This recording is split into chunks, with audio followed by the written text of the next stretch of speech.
The story opens aboard the merchant vessel Dawn Trader as it drops out of hyperspace near New Haven, a peaceful human farming colony on the edge of known space. Captain Tom Blake and his crew expect a routine supply run to the 50,000 colonists who have called this world home for 15 years. Instead, they find nothing but silence. Where rolling green fields and silver cities once stretched across the continents, only scorched earth remains. The orbital stations are twisted metal floating in space. Not a single life sign registers on their scanners. The planet's surface shows signs of systematic bombardment, not random destruction, but methodical erasure. Engineer Lisa Park discovers something chilling in the debris field. Fragments of alien technology, unlike anything in human databases. The metal carries strange energy signatures that make their instruments scream warnings. Medical officer Dr. Ray Foster finds traces of an unknown biological agent in the atmosphere, something designed to break down organic matter at the molecular level. As they investigate the ruins of Haven City, pilot Jake Stone uncovers a partially intact emergency beacon buried deep underground. The final transmission is fragmented, but clear enough. Unknown ships ... They're not responding to communications. Weapons unlike anything we've seen ... Tell Earth. Tell them we tried to surrender. The message cuts to static, but not before mentioning a name that chills the crew. The Vex Empire. Intelligence. Officer Maria Santos recognizes it from classified reports. Militant alien confederation that had been expanding aggressively through distant sectors. But New Haven was nowhere near their territory. This was deliberate expansion, a test of human resolve. Blake makes the grim decision to gather what evidence they can and race back to Earth. As they prepare to leave, their long-range sensors detect something that makes their blood run cold. Similar energy signatures from 3 other human colony worlds in neighboring systems. The destruction of New Haven wasn't an isolated incident. It was the opening move in a campaign of extermination. The Dawn Trader jumps to hyperspace carrying the worst news in human history. An entire colony world and its people have been wiped from existence, and the aliens responsible are just getting started. Asterisk Earth's reaction to the New Haven massacre is swift and absolute. President Anna Cross stands before the United Earth Assembly, her voice steady despite the magnitude of what she's announcing.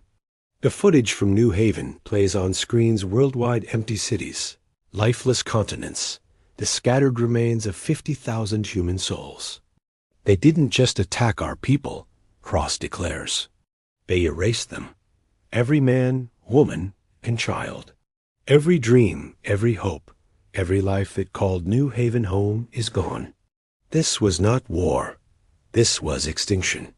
The Assembly votes unanimously for something that hasn't been invoked in over a century.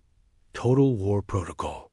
Every human world, every station, every ship will contribute to the response.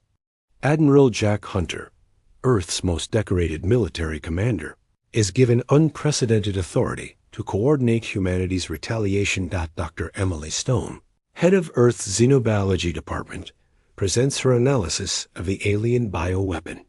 It's sophisticated beyond anything we've encountered. They didn't just want to kill our people, they wanted to erase every trace they ever existed. Even the soil has been sterilized.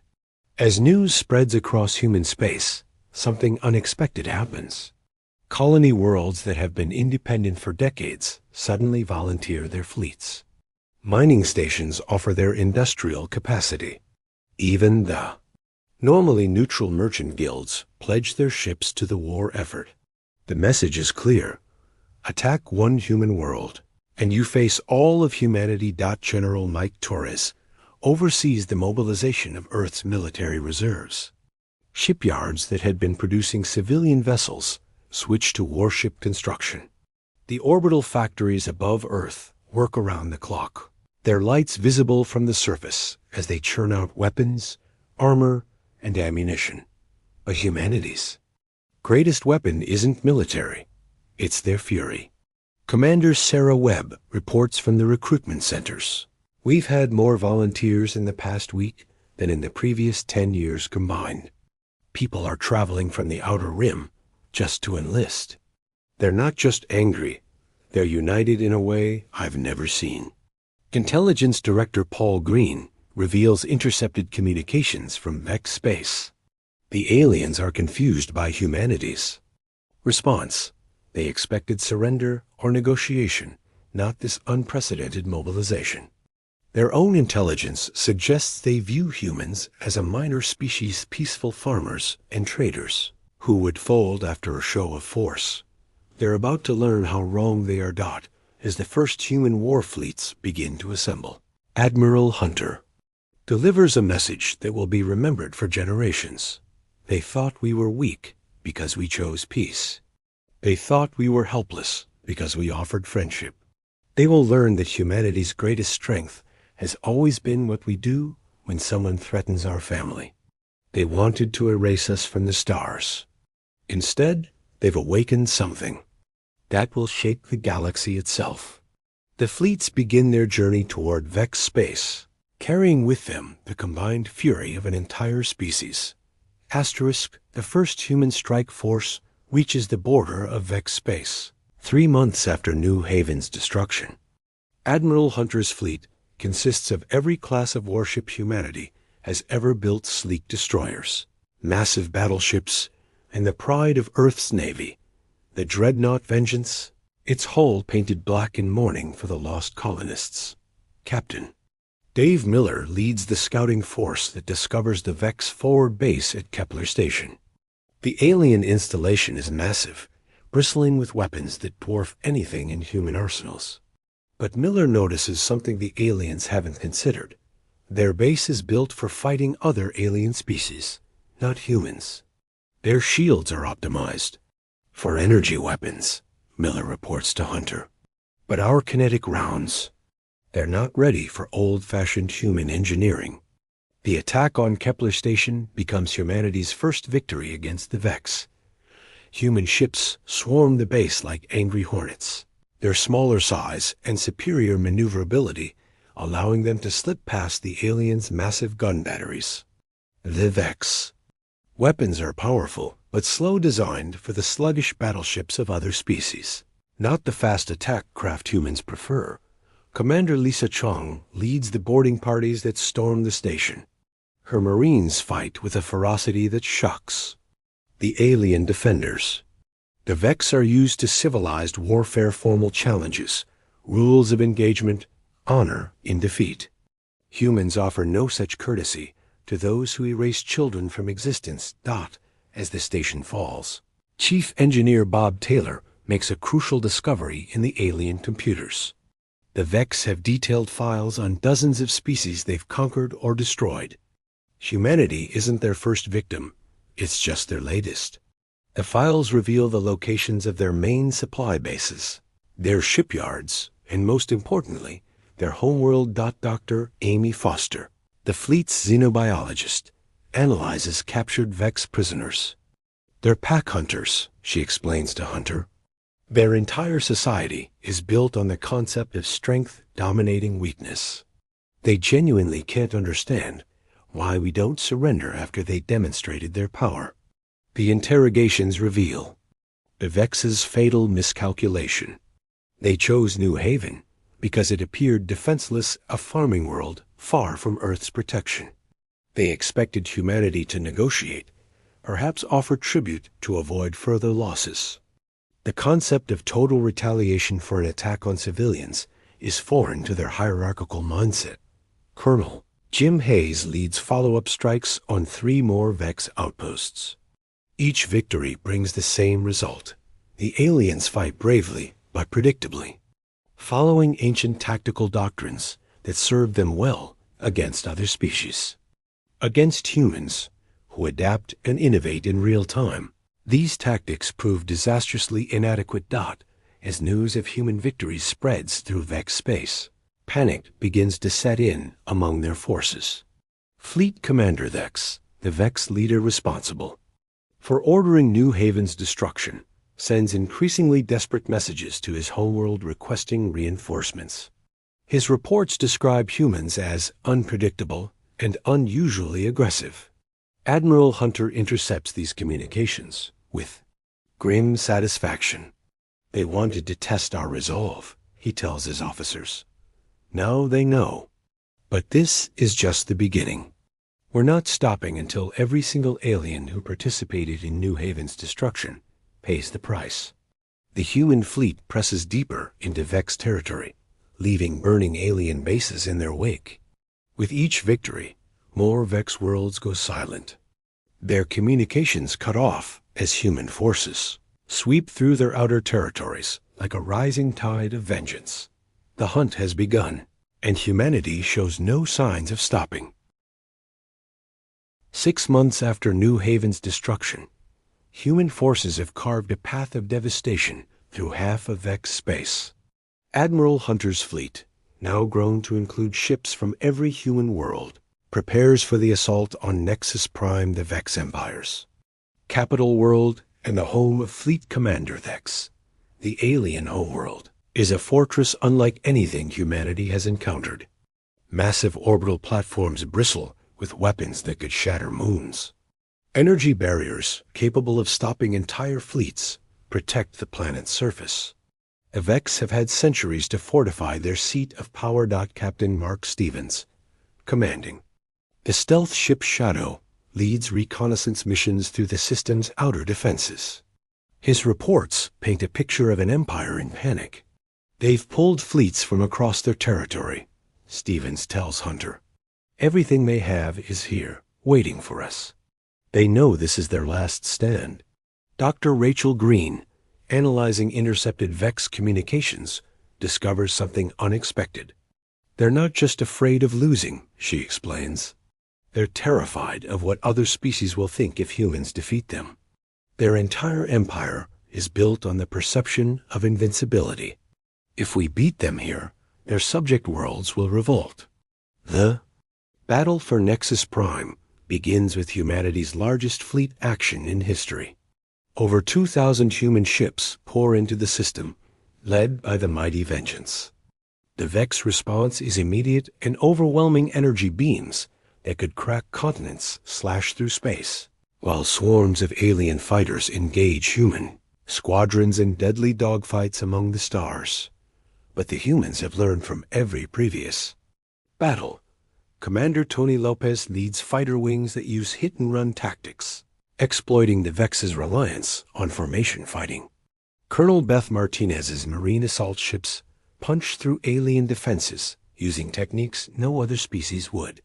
Attempt ramming maneuvers that sacrifice ships to deliver boarding parties directly onto enemy vessels. The tide turns when Chief Engineer Dan Foster implements humanity's secret weapon, the virus his team extracted from New Haven's ruins. But instead of biological warfare, the humans have created something far more devastating, a digital plague that turns the Vex's advanced technology against them. "They used our own tools to erase our people," Foster explains as alien orbital platforms begin firing on each other. "Now their weapons are erasing them." Admiral Hunter watches as the Vex fleet tears itself apart, their sophisticated networking systems compromised by human ingenuity. They thought technology would give them the advantage. They forgot that humans built their civilization by making tools work for us, not the other way around. As the orbital defenses fall, General Alex Turner leads the ground assault on Nexus Prime itself. The planet's surface is a maze of crystal cities and floating fortresses, but human forces adapt quickly. They use the aliens' own gravity manipulation technology against them, turning their cities into weapons. Fleet Commander Vex makes his last stand in the planetary capital, surrounded by his elite guard. When human Marines finally breach his command center, they find him broadcasting a final message to the surviving Vex fleets: retreat. The humans cannot be defeated. They fight like no species we have ever encountered. Save what you can. Captain Kelly Roberts accepts Vex's surrender, but her words carry the weight of 50,000 murdered colonists. You erased an entire world of innocent people. You thought we would forget. You thought we would forgive. You were wrong. Both counts. As Nexus Prime falls and the surviving Vex fleets scatter to distant systems, humanity achieves something unprecedented in galactic history: the complete defeat of an interstellar empire through pure military force. The victory sends shockwaves across known space as other species realize that humanity is not the peaceful, easily conquered race they appeared to be. The reckoning is complete, but the consequences of human fury will reshape the galaxy forever. *1. Year after the fall of Nexus Prime, the galaxy is a very different place. The Vex Empire has collapsed, its member worlds either independent or under human protection. Admiral Hunter stands on the bridge of the Vengeance, now flagship of the human defense fleet, watching as construction crews begin building New Haven Station in orbit around the restored colony world. The planet below is green again. Human terraforming. Technology has restored the biosphere, and new colonists have volunteered to rebuild the cities. But memorials now stand where the original settlements once thrived, bearing the names of every person who died in the Vex attack. The message is clear. Humanity remembers its own. President Cross addresses the Galactic Council for the first time since the war began. The chamber, once dominated by ancient species who viewed humans as newcomers, now hangs on every word from Earth's leader. "We never wanted this war," she states calmly. "We offered friendship and trade. They chose genocide. The consequences were entirely their own making." Ambassador Peter Wong reports from across human space on the unexpected results of the war. 17 species have requested defense treaties with Earth. 9 former Vex colonies have asked, "Join human space." They've seen what happens to those who threaten us, and they want to be on our side. Dr. Lisa Park, now head of Human Xenological Research, presents her findings on how the war changed galactic politics. Fear is a powerful motivator. But it's not just fear of our military. It's fear of our unity. Other species saw how every human world contributed to the war effort. They've never seen anything like our species-wide cooperation. The cultural impact proves as significant as the military victory. Commander Jake Stone, now teaching at Earth's Naval Academy, explains to his students how the war revealed humanity's true nature. We're not the strongest species, or the smartest, or the most advanced. But when someone threatens our family, we become something no other species can match, absolutely unified in purpose. Captain Maria Santos, commanding the patrol vessel New Dawn, reports from the former Vex border worlds. Human peacekeeping forces work alongside local populations to prevent the chaos that followed the Empire's collapse.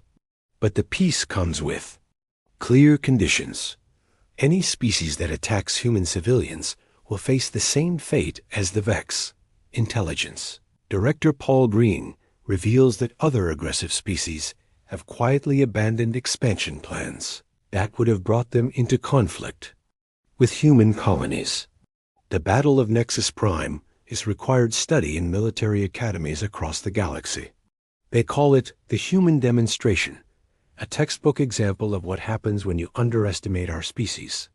Dr. Emily Stone, continuing her research on the Vex bioweapon, has made it her life's work to ensure such horrors are never used again.